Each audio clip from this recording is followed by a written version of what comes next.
नमस्कार. Media watch व मा वाईफ युट्यूब चॅनलच्या फेस टू फेस या थेट मुलाखतीवर आधारित कार्यक्रमात मी अविनाश दुधे आपल्या सर्वांचं स्वागत करतो. आजचे आपले गेस्ट आहेत राष्ट्रवादी काँग्रेसचे नेते आमदार संजय खोडके. संजय खोडकेंना अमरावतीत नव्हे तर महाराष्ट्राच्या राजकारणात सर्वजण ओळखतात. गेले 30-35 वर्षापासून संजय भाऊ थेट मंत्रालयात महाराष्ट्रातल्या दिग्गज नेते छगन भुजबळ असेल, माणिकराव ठाकरे असेल, आर पाटील असेल, शरद पवार असेल, अजित पवार या दिग्गज नेत्यांसोबत अनेक महत्वाच्या जबाबदाऱ्या संजीवने पाहिल्या आहेत.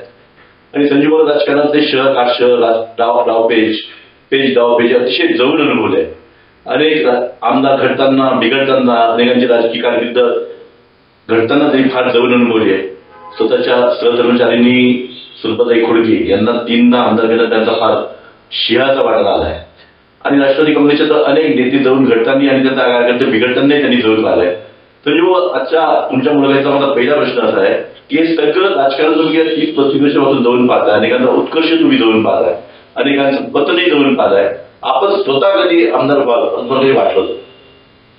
नाही, कॉलेजच्या शैक्षणिक क्षेत्रापासून राजकारणाची आवड होती आणि त्या राजकारणाच्या आवडीमुळे परिस्थिती फार काही चांगली नसल्यामुळं आपण सर्व्हिसमध्ये मंत्रालयात जावं किंवा मुंबईला जावं आणि तिथं आपलं करिअर घडवावं या उद्देशाने खऱ्या अर्थानं मी मुंबईला गेलो.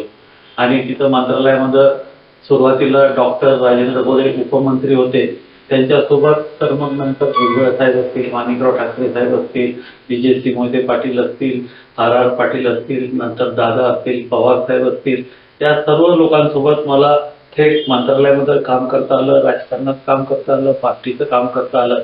आणि त्या 30-35 वर्षामध्ये ज्या अनुभवातून मी गेलो आणि त्याच्यात मला चान्स भेटला, कारण की मी सरकारी नोकरीत असल्यामुळं मला डायरेक्ट राजकारणात येता आलं नाही. डायरेक्ट राजकारणात येऊन माझी लिंक फुटली नाही पाहिजे या उद्देशानं खऱ्या अर्थानं मग सुलभा खोडके यांना राजकारणात उतरवण्याचा मी निर्णय घेतला. आणि पवार साहेबांनी 2004ला खऱ्या अर्थानं त्याचा जो एक मेळावा मी पवार साहेबांचा अमरावतीला 2004च्या आधी 2002च्या सुमारास राष्ट्रवादी काँग्रेस वेगळी झाली त्यावेळेस महिला बचत गटाचा मोठा मेळावा घेतला होता. आणि त्यावेळेस दादाचं पवार साहेबांची आणि सुलभा खोडकेंची ती आमची तयारी साहेबांनी पाहिली आणि साहेबांनी त्यावेळेसच ठरवलं होतं की पुढच्या निवडणुकीमध्ये नक्की सुलभा खोडकेला लढवायचं आणि त्या पद्धतीने त्यांनी तिकीट दिली. आणि 2004च्या निवडणुकीत निवडून आल्यामुळं प्रत्यक्षात त्या राजकारणात प्रवेश. सुलभाताई आपल्याला तिसऱ्यांदा आमदार मोजके 3-4 करताय, या पार्श्वभूमीवर पुन्हा तुम्हाला आमदारकी संधी असं वाटलं होतं का? अशी कोणती घडामोड घडली की तुम्ही एकाही आमदार म्हणजे 4 तुमचं नाव आलं होतं विधान परिषदेच्या तेव्हा आलं आणि आता काही तिसऱ्यांदा आमदार 3च महिने झाले, त्यामुळे जर अनपेक्षित होती की तुम्हाला ही संधी मिळाली. म्हणजे तुम्हाला शक्य असेल तर आपण सांगा काय काय पडलं, काय काय राजकारण? नाही, कारण की मागच्या आमदारकीच्या निवडणुकीच्या आधी 12 विधान परिषदेचे सदस्य निवडायचे होते आणि त्यावेळेस 12मध्ये राष्ट्रवादी काँग्रेस पक्षाला 3 सदस्य देण्याचं महायुतीच्या नेत्यांनी ठरवलेलं होतं. आणि मग वेळेवर 12 करण्याच्या ऐवजी 7 करण्यात आले आणि 7 करण्यात आले. त्यावेळेस 3 मध्ये माझं नाव होतं, राज्यपालांपर्यंत नाव गेलं होतं, परंतु त्यावेळेस पुन्हा मला सांगण्यात आलं. दादांनी सांगितलं की आपल्याला 2च द्यायचे आहे आणि त्यावेळेस पंकज भुजबळ आणि मायनॉरिटीला द्यायचं म्हणून इद्रिस नाईकवाडी हे जे सांगलीचे होते त्या दोघांना त्यांनी चॉईस केलं आणि मला थांबायला सांगितलं. परंतु नंतरच्या काळामध्ये विधानसभा झाली. विधानसभेची निवडणूक अमरावतीची फार कठीण होती, कारण की हा मतदारसंघ काँग्रेसच्या विचाराचा मतदारसंघ आहे. मायनॉरिटी मागासवर्गीय मोठ्या प्रमाणात मतदार आहे आणि तिथून आपण निवडून येणार नाही असं जवळपास राष्ट्रवादीच्या सगळ्याच नेत्यांना वाटत होतं. परंतु त्यावेळेस सुद्धा मी कठीण निर्णय घेतला आणि जरी पडलो तरी दादासोबत राहील ज्या भूमिकेमुळं सगळ्या राष्ट्रवादी काँग्रेस पक्षाच्या नेत्यांना एवढं निश्चित वाटत होतं की बाबा यांनी कठीण काळामध्ये आपल्यासोबत राहिले. हा एक त्याच्या मागचा सर्वात मोठा प्रश्न होता. आणि एवढी ही कठीण सीट निवडून आणली, पक्षाला एक आमदार निवडून दिला, हा त्याच्या मागचं आज जी विधान परिषद दिली त्यामुळं खऱ्या अर्थानं अमरावतीचे जे मतदार आहेत त्यांनी जे सुलभा खोडकेला निवडून दिलं त्याच्यामुळं खरं माझं वजन अजून वाढलं आणि त्याच्यामुळं मला ही आमदारकीची सीट अजितदादा किंवा प्रफुल्ल पटेल असतील किंवा अजून पार्टीचे तटकरे साहेब असतील सर्व पार्लमेंटरी बोर्डाने एकमतानं मला ही सीट द्यायचं ठरवलं आणि ती सीट. संजीव, जसं मी कार्यक्रमाच्या सुरुवातीला तर म्हटलं की तुम्ही गेल्या 30-35 वर्षाच्या कार्यकाळात अनेक नेते घडताना पाहिले, बिघडताना पाहिले. अनेकांना अप्रत्यक्षपणे तुम्ही आमदार म्हणून हातभारही लावला आणि स्वरूपात याच्यात तुमचा स्वतः सिंहाचा वाटा झाला. पण स्वतः आमदार म्हणून कालच्या सत्कार समारंभात तुम्ही एक वाक्य बोलले की मी जरी मोठमोठ्या नेत्यांचं सहाय्यक राहिलो आहे, मोठमोठ्या नेत्यांची ओएडी राहिलो आहे, त्यांना फोन करून अधिकाऱ्यांना सांगणं आणि प्रत्यक्ष आमदार याचा फरक पडतो. आता तुम्ही स्वतः आमदार 10-20 दिवस होत आहे, काय फरक झाला तुम्हाला? म्हणजे नाही वाटत तुम्ही राज्याच्या अति टॉप मोस्ट नेत्यांसोबत काम केलं, अगदी भुजबळ साहेब असेल, आर पाटील असेल, पवार साहेब असतील, त्यामुळे तुमचं वजन आम्ही पाहिलंच आहे.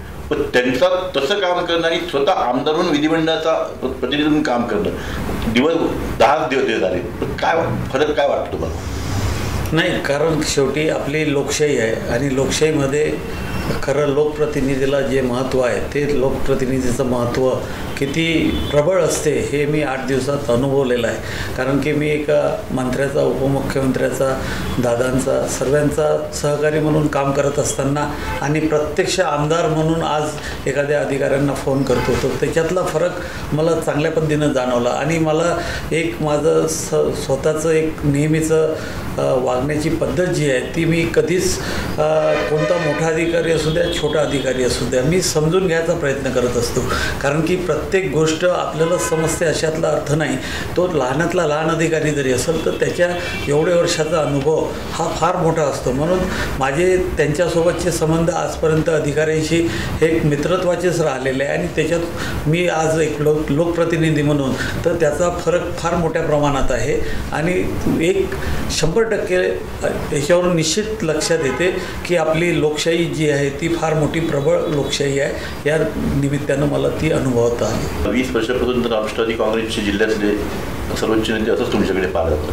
तर तुमच्या या राजकीय कारकिर्दीत 2009 ते 2019 हा कालखंड अतिशय प्रतिकूल कार्य, म्हणजे ताईंना सातत्याने 2 पराभव पाहायला लागले आणि आम्ही अमरावतीच्या पत्रकार तो 2 कार्यकाळ पाहला की अतिशय निराशाजनक होतं. म्हणजे पक्षातूनही काही प्रसंगी तुमची अवहेलना झाली.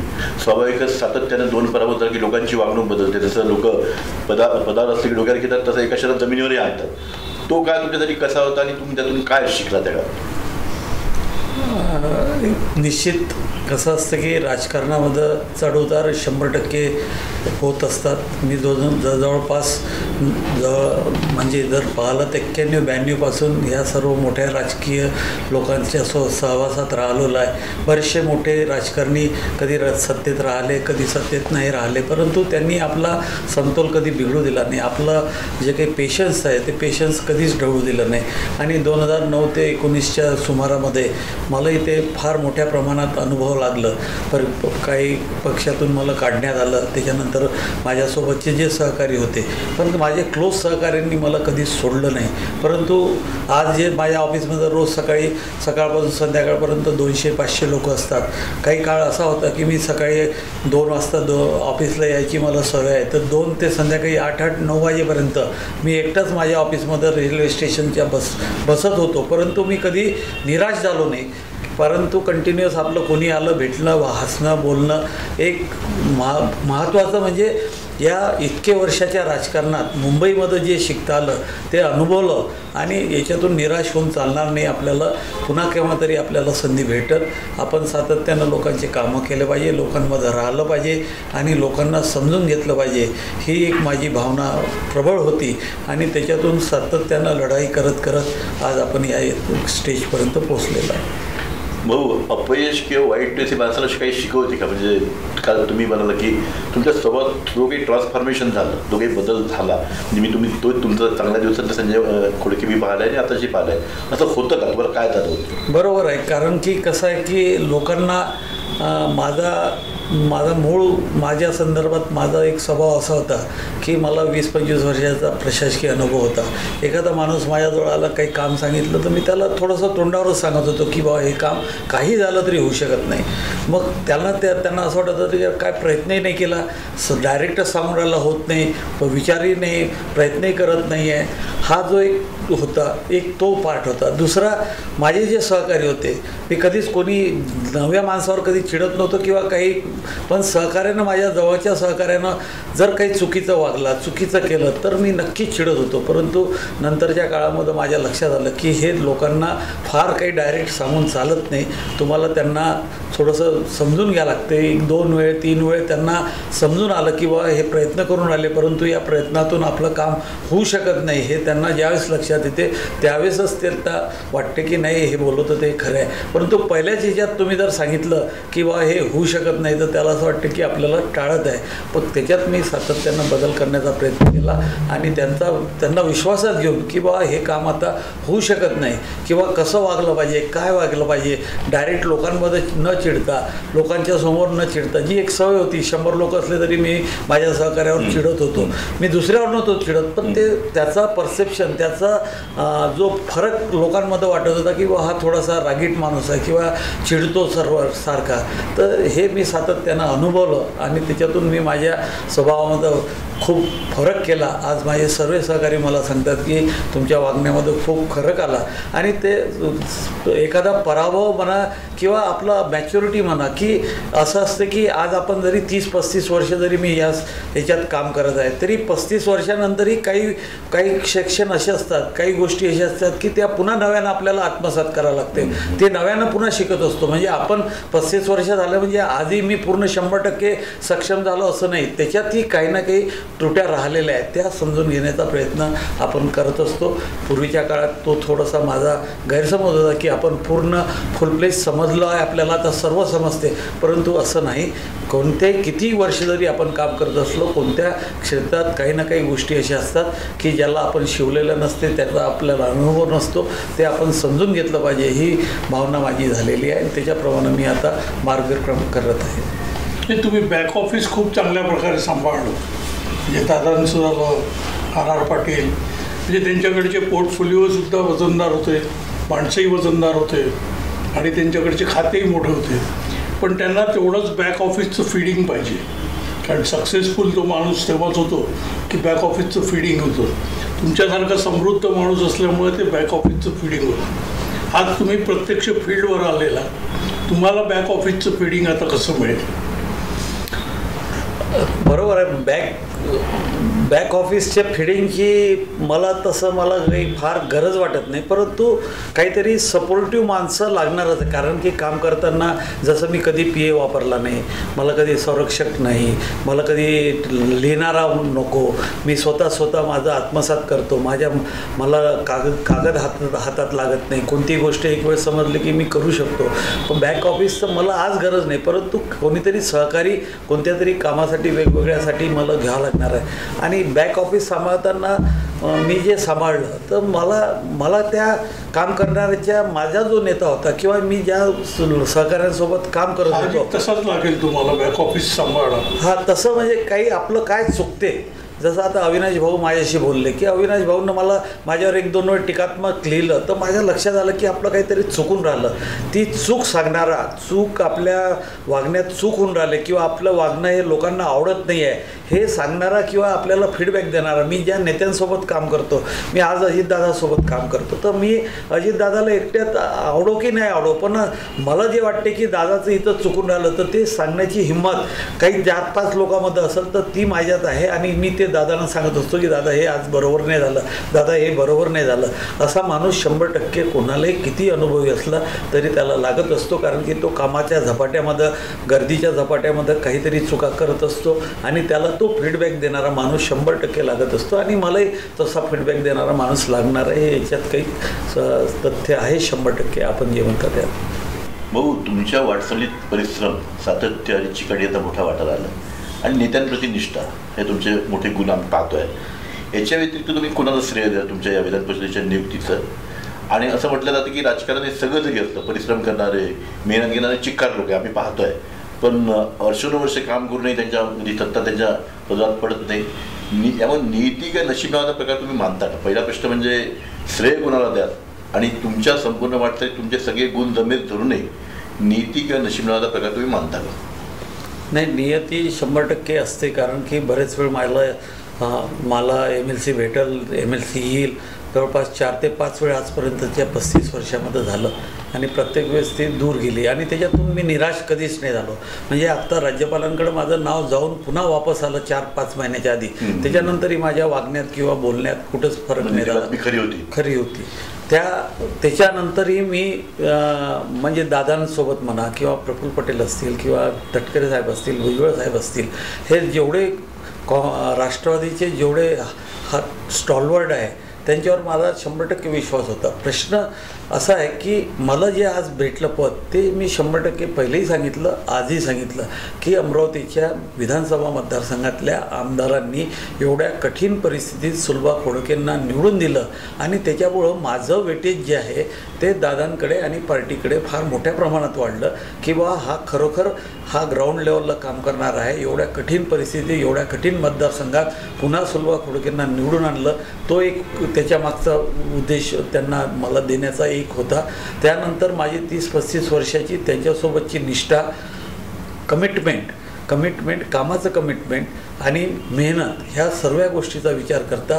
परंतु यावेळेस तसं कठीण होतं कारण की परसेप्शन एक असं आहे की बाहेरच्या लोकांना काही माहीत नाही माझं कमिटमेंट किती होतं, मी किती मेहनत केली आणि सुलभा खोडके निवडून आली, घरात तिकीट दिली, पुन्हा दुसरी आमदार घरात असताना पुन्हा त्यांनाच दिलं.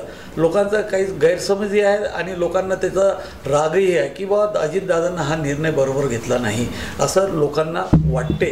परंतु अजितदादांनी मला हा निर्णय घेताना त्यांनी 100% विचारपूर्वक घेतला आणि मला जी जबाबदारी ते देणार आहे त्यांना माहीत आहे की मी सातत्यानं काम करणारा माणूस आहे. मला आजही मी सकाळी मुंबईत सकाळी 9-9:30ला ऑफिसला जातो. इतके वर्ष झाले 9-9:30च्या कधी माझा काटा जात नाही आणि दिवस रात्र काम करण्याची, कोणत्याही काम करण्याची म्हणजे त्याच्यात लाज नाही. कोणतं आपण एवढं वर्ष काम करतो, एवढं मोठं आहे, याच्यात मला कोणतीच लाज नाही. मला कोणतेही छोटं काम सांगितलं, मोठे काम सांगितलं, त्याच्यात ते त्यांच्यासोबत आपल्या नेत्यांसोबत असलं पाहिजे. हे जो कमिटमेंटचा पार्ट आहे तो माझ्या नेत्यांना, अजितदादा असतील, प्रफुल्लभाई असतील, तटकरे साहेब असतील, भुजबळ साहेब असतील, यांना सर्वांना माहीत आहे की माझा अटॅचमेंट किती आहे. आणि आत्ताच्या ही जी 2 राष्ट्रवादी काँग्रेस पार्टीचं जे बायफर्केशन झालं त्या काळामध्ये जे टेक्निकल काम आहे, ज्या टेक्निकल कामामध्ये माझी मास्टरी आहे, त्याच्यातही जेवढं कॉन्फिडेन्शियल जे होतं ते तेवढं कॉन्फिडेन्शियल माझ्यासोबत असते आणि ती मी कधी म्हणजे माझ्यासोबतच्या बाजूच्या माणसालाही कधी काही माहीत पडत नाही की माझ्या चेहऱ्यावर कधी त्याचा अभाव होत नाही की बाबा असं झालं. किंवा जसं आता मी आपल्या इंटरव्ह्यूमध्ये बोललो की माझं नाव राज्यपालापर्यंत गेलं, नंतर विड्रॉ झालं, हे मी कधीच कोणाजवळ बोललो नाही किंवा त्याचं मला दुःखही नव्हतं की ठीक आहे माझ्या नेत्याने मला बोलवून सांगितले की खोडके तुम्हाला थांबावं लागते. मी एका मिनिटानं म्हटलं दादा काही हरकत नाही, मी थांबतो, माझा काही प्रश्न नाही. म्हणजे जो कमिटमेंट आणि जी विश्वासार्हता आहे ती विश्वासार्हता आणि या बाकी नियती या दोन्हीचं कंबाईन हे मला भेटलेलं विधान परिषदेचं पद जे आहे या सर्वांचा तो एक भाग आहे. तुम्ही 2 वेळा म्हटलं आता की अमरावतीची निवडणूक कठीण होती, चॅलेंज होतं, ते स्वीकारलं. ते चॅलेंज सुरुवातीपासून होतं की ते निवडणूक सुरू झाल्यानंतर चॅलेंज निर्माण? नाही, चॅलेंज या दृष्टीनं होतं की महाराष्ट्रामध्ये जवळपास 5 मतदारसंघ असे आहे की जिथं मुस्लिम आणि दलित डॉमिनेटेड मतदारसंघ आहे. त्या 5 मतदारसंघामध्ये हा आपला अमरावती आहे आणि तो मतदार जो आहे तो काँग्रेसच्या विचाराचा आहे आणि काँग्रेसच्या विचाराच्या मतदारसंघामध्ये मी निवडणूक काँग्रेसमध्ये सुलभा खोडके असताना त्यांना राष्ट्रवादीमध्ये आणून राष्ट्रवादीची सीट देऊन लढत आहे.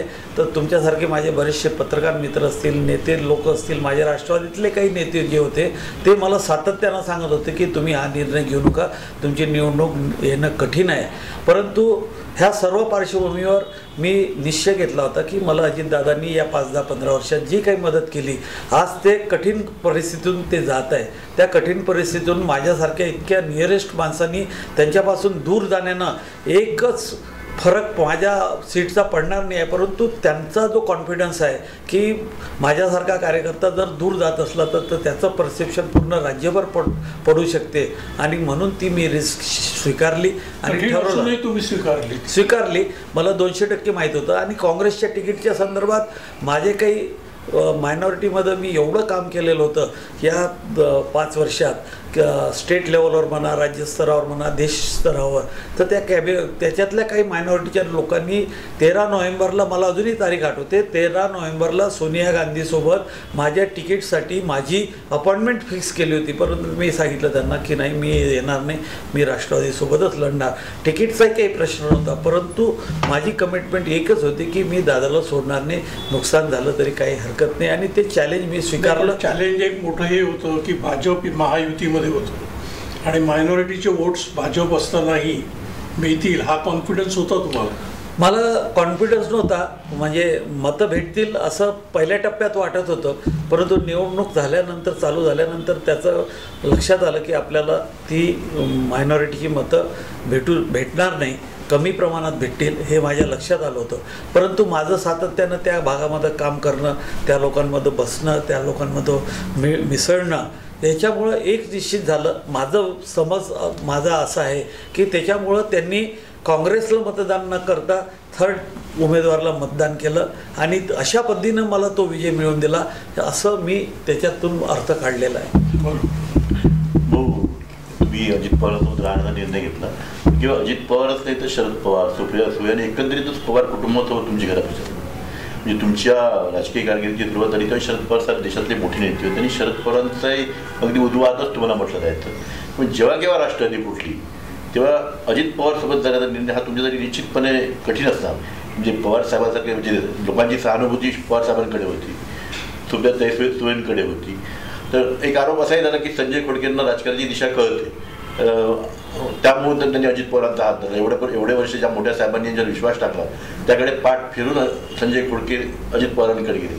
तुम्हाला हा निर्णय घेणे कितपत कठीण होतो, त्या काळात काय विचार केला तुम्ही? नाही, कारण त्याचं कारण असं आहे की मधातल्या 10, 15, 20 वर्ष फील्ड लेवलला जवळपास पार्टीचं सर्व काम दादा पाहत असल्यामुळं दादासोबतची ती जवळीक आली, दादासोबतच राहायचा प्रश्न झाला.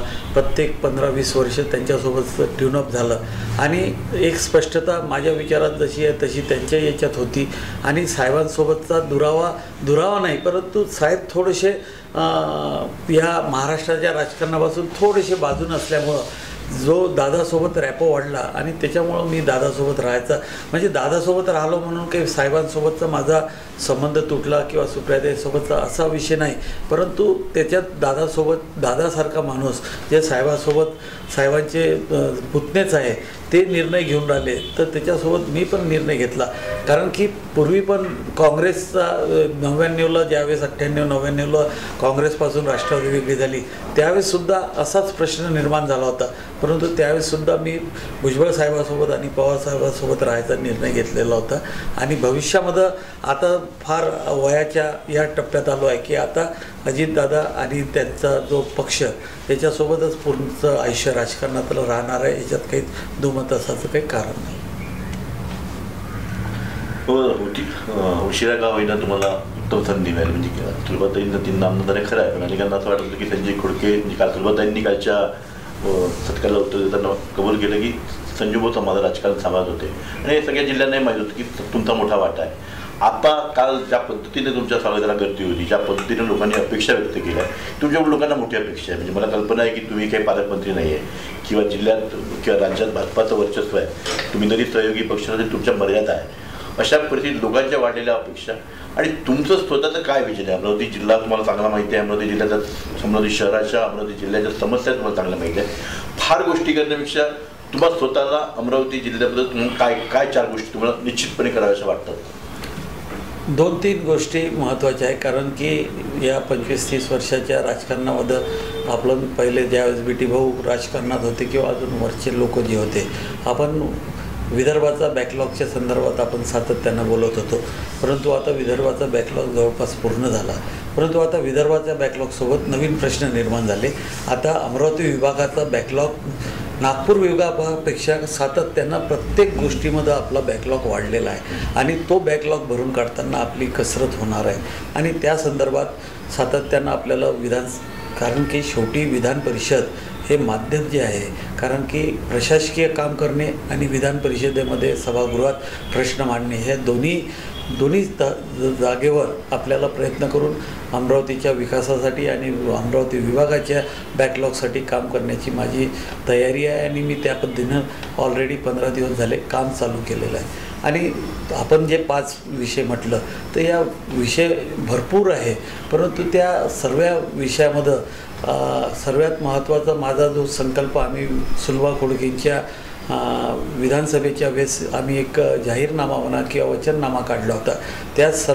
त्यात असंच म्हटलं होतं की अमरावती जिल्ह्यातील, अमरावती शहरातील ज्या क्षेत्रात नामवंत लोक आहेत, ज्यांचा प्रदीर्घ अनुभव त्या फील्डमध्ये झालेला आहे, त्याची एक थिंक टँक करून अमरावतीच्या विकासासाठी आम्ही प्रयत्न करू.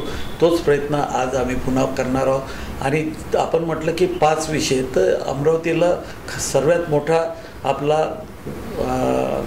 विद्यानगरी म्हणून प्रसिद्ध होती. एज्युकेशनमध्ये आपल्याला मोठ्या प्रमाणात काम करायचं आहे. दुसरं, आरोग्यामध्ये आपण अकोल्यापेक्षा मागावं. आरोग्य सुविधावर आपल्याला मोठा भर राहणार आहे. त्यात तुमचं कुपोषण आहे, धारणीचं कुपोषण आहे. मी पहिला आता दौरा अजूनही नाही फिक्स केला आहे, परंतु माझा पहिला दौरा धारणी राहणार आहे. आणि धारणीमधलं कुपोषण जिल्ह्याच्या सर्व अधिकाऱ्यांना जे कुपोषणाशी संबंधित आहे त्यांना तिथं बोलावून तिथं पहिली त्या सर्व स्वयंसेवी संस्था आहे त्यांच्यासोबत बसून त्या संदर्भात आपल्याला काय करता येईल याचा मोठ्या प्रमाणात विचार करणार आहे. त्यानंतर पर्यटन जे आहे, आपल्या अमरावतीचं पर्यटन, या पर्यटनामध्ये खऱ्या अर्थानं काम करायचं आहे. पर्यटनामध्ये चिखलदरा असो, धारणी असो, अमरावतीमध्ये आपण वडळी तलाव आणि बांबू गार्डन असं एकत्रित शिवटेकडी आहे, असे काही प्रोजेक्ट आहे पर्यटनातले. आणि त्यानंतर अमरावतीचं हा जो एक सामाजिक सलोखा जो आहे, तो सामाजिक सलोखा काही दिवसात बिघडत चालले असल्याचा आपण सर्वजण अनुभवतो आहे. आणि मी सातत्यानं प्रयत्न करत असतो की राजकारणापुरतं आपण राजकारण केलं पाहिजे. नंतर त्याच्यानंतर सर्व पक्षांनी एकत्रित आपल्या अमरावती शहराचं समाजकारण चांगलं राहिलं पाहिजे. समाजकारण जर चांगलं असलं तरच इंडस्ट्री वाढेल, नाही तर इंडस्ट्री येणार नाही. आपल्या अमरावतीला इंडस्ट्रीचा फार मोठा बॅकलॉग आहे. आता सध्या आपल्याला मेगा टेक्स्टाईल पार्क जो झाला आहे, तिथं केंद्र शासन आणि अमरावती म्हणजे महाराष्ट्र शासन दोघं मिळून 1000 कोटीची इन्व्हेस्टमेंट दोघं मिळून करणार आहे. आणि तिथं मोठ्या प्रमाणात इंडस्ट्री आली पाहिजे, तो एक मोठा प्रयत्न करायचा आहे. आपल्या इथं IT कंपनी येत नाही, म्हणून आपण तिथं एक प्रोजेक्ट नवी संकल्पना आणली आहे, वर्क फ्रॉम टाऊन. आणि त्याच्यात मोठ्या प्रमाणात IT कंपनी आपल्या अमरावतीला आणण्यासाठी आपण सातत्यानं तो एक प्रयत्न चालवलेला आहे. असे महत्त्वाचे काही 5-6 प्रोजेक्ट आहे त्याच्यावर. आणि छोट्यातल्या छोट्या ज्या गोष्टी आहे, अमरावतीचं पर्यावरण, त्याला जास्तीत जास्त झाडाची लागवड, अमरावती शहराची स्वच्छता आणि अमरावती शहरातल्या सर्व सामाजिक संघटना ज्या आहे आणि वेगवेगळे घटक आहे, मग ते संगीत क्षेत्रातले असतील, नाटक क्षेत्रातले असतील, पत्रकार मंडळी असतील, वेगवेगळे जो घटक आहे समाजातले, त्या सर्व घटकाशी चर्चा करून त्यांचे जे प्रश्न आहे ते प्रश्न विधान परिषदेमध्ये आणि प्रशासकीय स्तरावर सोडण्याचा 100% मी प्रयत्न करणार आहे. त्या दृष्टीने तुम्ही एक चांगली योजना मांडली होती मागे. इंजिनिअरिंग कॉलेजच्या परिसरात मोठी जागा आहे, गव्हर्नमेंट इंजिनिअरिंग कॉलेजच्या परिसरात IT हब तिथे सुरू केलं अशी तुमची कल्पना होती. तिला काही मूर्त स्वरूप देता येईल? तोच माझा महत्त्वाचा मुद्दा तोच आहे, कारण की त्याला 2 वर्ष झाले मी प्रयत्न करत आहे, परंतु ती एक नवीन संकल्पना आहे. त्याला अजूनही सरकारच्या स्तरावर फार मुहूर्त स्वरूप भेटलं नाही. परंतु आत्ताच्या बजेटच्या भाषणामध्ये दादांनी तो मुद्दा घेतला होता, परंतु भाषण थोडं लांब झाल्यामुळं तो मुद्दा बाजूनं राहिला. त्या मुद्द्यामध्ये दादांनी असं घेतलं होतं की इंजिनिअरिंग कॉलेज, पॉलिटेक्निक कॉलेज, त्यानंतर IT डिपार्टमेंट आणि त्याच्यानंतर MSc IT नॉलेज कॉर्पोरेशन जे आपलं आहे, MSc IT वगैरे ज्या परीक्षा घेतात ते नॉलेज कॉर्पोरेशन, ह्या तिघाची एक SPV स्पेशल पर्पज व्हेकल म्हणजे शासनाची एक कंपनी स्थापन करायची. त्या शासनाच्या कंपनीमध्ये गव्हर्नमेंटने आपल्याला तिथं इन्फ्रास्ट्रक्चर उभं करून द्यायचं, राज्य शासनाने इन्फ्रास्ट्रक्चर उभं करायचं आणि मिनिमम लीजवर ज्या IT कंपनीज आहेत त्या IT कंपनीजला जागा उपलब्ध करून द्यायचं. त्याचं टेक्निकल जे काही त्यांचे कॉम्प्युटर्स असतील, सॉफ्टवेअर असतील, सर्व्हर असतील, ते त्यांनी करायचं. पण जागा ज्या आहे त्या जागेची किंमत त्यांना लागली नाही पाहिजे, त्याचं भाडं कमी लागलं पाहिजे. आणि असं जर आपण करू शकलो तरच खऱ्या अर्थानं IT कंपनी आपल्या इथे येतील.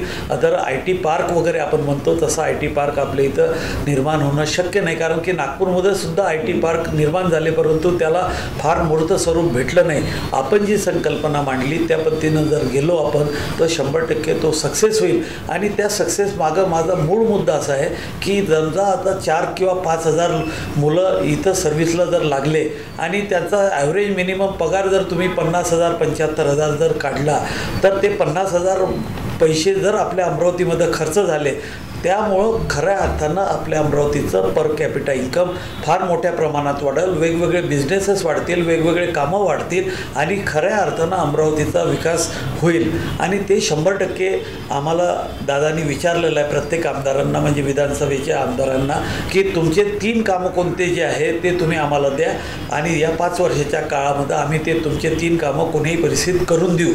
आता त्याच्यात सर्वात पहिलं काम आम्ही आमचं वर्क फ्रॉम टाऊनचा हा जो प्रोजेक्ट आहे त्याच कामावर आम्ही फोकस केला आहे. आणि नजीकच्या काळात 15-20 दिवसात त्या संदर्भातली पहिली बैठक आमची अजितदादासोबत होईल. ह्या सर्व डिपार्टमेंटला बोलवून एक मूर्त स्वरूप त्याला देऊ. आणि हे 100% मी तुम्हाला सांगतो की कल्पना छान आहे, पण मुळात ती कल्पना तुमची जी आहे ती कल्पना चांगली आहे. तिला मूर्त स्वरूप येईल असं तुम्हाला कॉन्फिडन्स असेलच? नाही, कॉन्फिडन्स आहे. आणि ती आम्ही कोणत्याही परिस्थितीत अजितदादाकडून, कारण की अजितदादा ज्यावेळेस एखादा विषय हाती घेतात तर ते 100% त्याला पूर्ण करतात. आणि अजितदादांना आम्ही ते समजावून सांगितलेलं आहे की आम्हाला हा प्रोजेक्ट आमच्या अमरावतीसाठी का महत्त्वाचा आहे, कारण की त्याच्यातून अमरावतीचं शहराचंच नाही तर जिल्ह्यातील सर्व आपला कॅपिटा इन्कम वाढल्यानंतर आज आपल्या महाराष्ट्रात अमरावती जिल्हा हा आत्महत्येसाठी प्रसिद्ध आहे. आपल्या अमरावती जिल्ह्याच्या महाराष्ट्रात सर्वात जास्ती शेतकऱ्यांच्या आत्महत्या अमरावतीत होतात. आणि त्यामुळं खऱ्या अर्थानं आपलं पर कॅपिटा इन्कम वाढलं की त्यातून आपले हे सुद्धा प्रश्न सुटतील एवढा मला विश्वास आहे. नाही, त्या ITI त्याच्यानंतर पॉलिटेक्निक, गव्हर्नमेंट इंजिनिअरिंग किंवा प्रायव्हेट इंजिनिअरिंग या कॉलेजचं ॲफिलिएशन त्यांच्याशी करता येईल, इंडस्ट्रीसोबत करता येईल. हो, बरोबर आहे. कारण की काय आहे की आजही या सर्व कॉलेजेसमधं त्या मुलांचा तिथून त्यांना नोकरी द्यायसाठी दरवर्षी त्यांचे लोक येत असतात, वेगवेगळ्या प्रायव्हेट कॅम्पस इंटरव्ह्यूसाठी येत असतात. तर तो कॅम्पस इंटरव्ह्यू न करता त्यांनी तिथल्या तिथंच आपल्या इथं मुलं घ्यावी हीच त्याच्यातली पुढची संकल्पना आपली आहे. आणि त्याच्यात सर्वांचा सहभाग आपल्याला भेटणार, कारण की त्यांच्या कॉलेजेसच्या मुलं, त्यांचे IT क्षेत्रातले मुलं जर त्यांना सर्व्हिसेस भेटल्या तर खऱ्या अर्थानं आपल्या इथलं इंजिनिअरिंग कॉलेज असतील, IT क्षेत्र असतील, याला चांगल्या पद्धतीनं शिक्षणात चालना भेटेल एवढं निश्चित मी आपल्याला सांगू शकतो.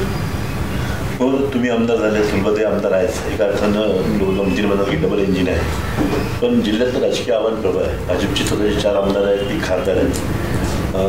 2 म्हणजे आपल्याकडे इतर काँग्रेसचे नेते जरी पराभूत असले तरी यशोमती ठाकूर असेल, वीरेंद्र जगताप असेल, सुनील देशमुख असेल, हे एकेकाचे प्रबळ नेते आहेत. म्हणजे राजकीयदृष्ट्या त्यांचा संपर्क आहे. 2 अपक्ष आमदार, एक आजी रवी राणा, माजी बच्चू कडू, हे सगळे जिल्ह्यातले प्रबळ नेते आहेत. या सगळ्यांच्या राजकीय आव्हानांचा मुकाबला तुम्ही कसा करा?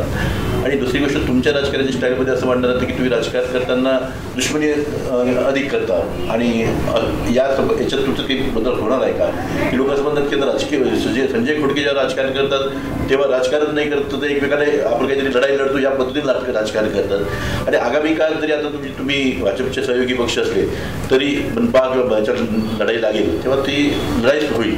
याकडे तुम्ही कसं पाहता की राजकीय, म्हणजे तुम्ही आणि ताई जरी आमदार जरी असल्या या पार्श्वभूमीत तुम्ही या सगळ्या गोष्टीकडे कसं पाहता? आपण म्हटलं ते बरोबर आहे, कारण की माझा एक स्वभाव आहे की जे आपले सहकारी आहे मग ते कोणत्याही क्षेत्रात आपला सहकारी उभा राहिला की त्याच्यासाठी जीव ओतून काम करणे आणि त्याच्यासाठी त्याला निवडून आणणे किंवा त्याला सक्सेस देणे, त्याच्यासाठी मी रात्रंदिवस मेहनत करतो.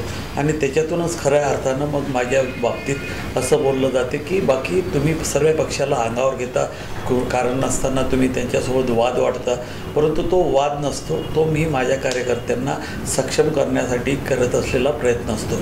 परंतु यावेळेस आम्ही इलेक्शन लढताना BJP आमच्यासोबत होती, त्यानंतर शिंदे सेनासोबत होती आणि आता हा कठीण काळ माझ्यासाठी 100% आहे की या निवडणुकीमध्ये महानगरपालिकेच्या असतील, जिल्हा परिषदच्या असतील, तर याच्यातून समन्वयानं मार्ग काढण्याचा आम्ही प्रयत्न करू.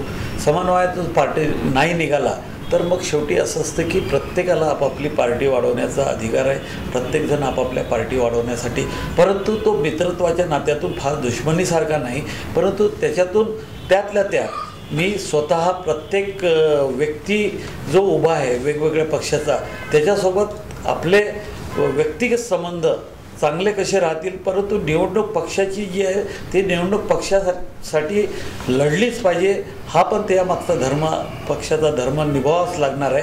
परंतु त्यातल्या त्यात कसा मार्ग काढावा याच्यासाठी मी खरोखर आपण जो म्हणता ती माझी परीक्षेची वेळ आहे आणि त्या परीक्षेत ते मला आपल्यासारखे सर्व सहकारी मार्गदर्शन करतील आणि त्याच्यातून मी 100% मार्ग काढेल एवढं मला 100% वाटतं. समारोप करण्यापूर्वी एक मेडिकल कॉलेजचा प्रश्न, कारण गव्हर्नमेंट मेडिकल कॉलेजच्या बद्दल ती जागा जी निवडण्यात आली त्या जागेबद्दल तुम्ही विधान परिषदेमध्ये बोलताना ऑब्जेक्शन घेतलं होतं की बा ती जागा चुकीची आहे, शहराला लागून जागा असावी.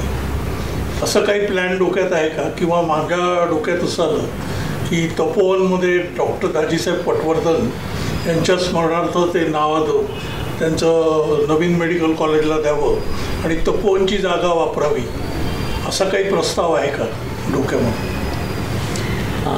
तपोवनची जागा वापरावी हा त्या संस्थेचा प्रश्न आहे. तपोवनची जागा मेडिकल कॉलेजसाठी चांगली आहे, बरोबर आहे, परंतु तो त्या संस्थेचा, त्यांचा खाजगी संस्थेचा तो निर्णय असू शकतो, आपण त्याच्यावर काही बोलू शकत नाही. परंतु केंद्र शासनाने प्रत्येक जिल्ह्यात जे मेडिकल कॉलेज द्यायचा निर्णय जो घेतलेला आहे त्याच्या मागची संकल्पनाच अशी आहे की त्या त्या जिल्ह्याची आरोग्य सुविधा सक्षम झाली पाहिजे, कारण की विद्यार्थ्यांसाठी मेडिकल डॉक्टर निर्माण झाले पाहिजे हा पहिला दृष्टिकोन केंद्र शासनाचा आहेच की आपल्या इथं डॉक्टर्सची कमी आहे आणि त्या निमित्तानं डॉक्टर्स वाढले पाहिजे म्हणून प्रत्येक जिल्ह्यात दिले. परंतु डॉक्टर वाढायसाठी प्रत्येक जिल्ह्यात मेडिकल कॉलेज द्यायची गरज नाही.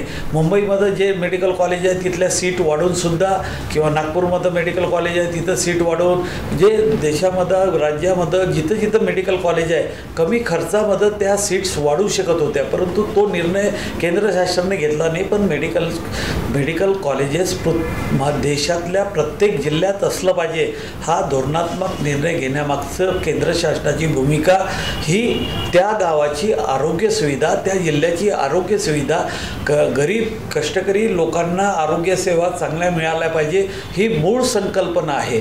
आणि त्या मूळ संकल्पनेसाठी कॉलेज जे आहे ते कॉलेज सर्वांना ॲक्सेसेबल असलं पाहिजे, जाता आलं पाहिजे. सामान्य माणूस जो गरीब माणूस आहे तो जर 100 रुपये 150 रुपये ऑटोचा खर्च करून एवढ्या दूर तिथं जाईल का हा प्रश्न आहे. त्यानंतर जर एखादं मेडिकल कॉलेज ज्यावेळेस आपण निर्माण करतो तर त्याला OPD शिवाय त्याला रेजिग्नेशन मिळत नाही.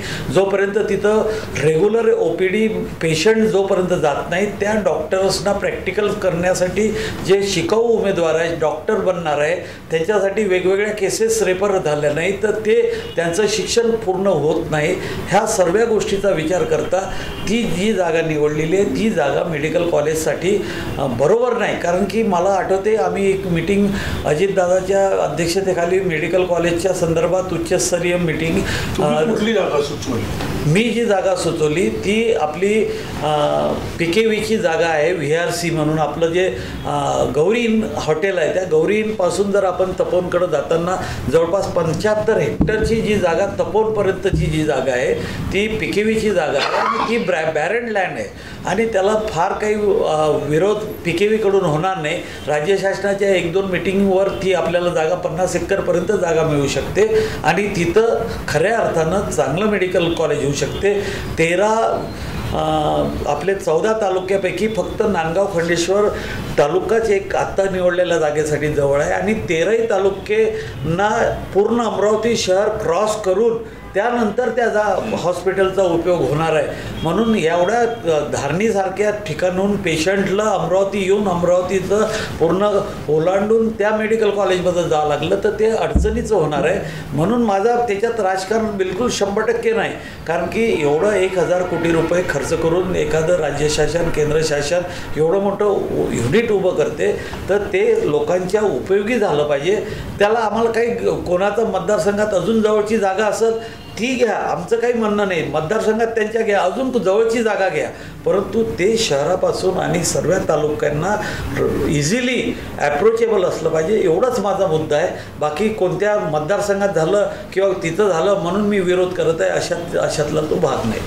संजीव भाऊ, प्रश्न खूप आहेत आणि तुमच्याकडून अपेक्षाही भरपूर आहेत. याची अपेक्षा या तरी पूर्वी यावेळेच्या विधानसभा निवडणुकीत अमरावतीच्या 4 नवीन आमदार निवडले. त्यांना अजून कुठल्याही विधिमंडळ कामकाजाचा अनुभव नाही, शहराच्या किंवा जिल्ह्याच्या प्रश्नांचा अनुभव नाही. स्वाभाविकच तुम्ही आणि रवी राणा हे त्या अर्थानं ज्येष्ठ आमदार आहेत आणि तुम्ही आणि सुरुवाताई दोघेही आमदार असल्यामुळे तुमच्याबद्दल अपेक्षा अधिक वाढल्या.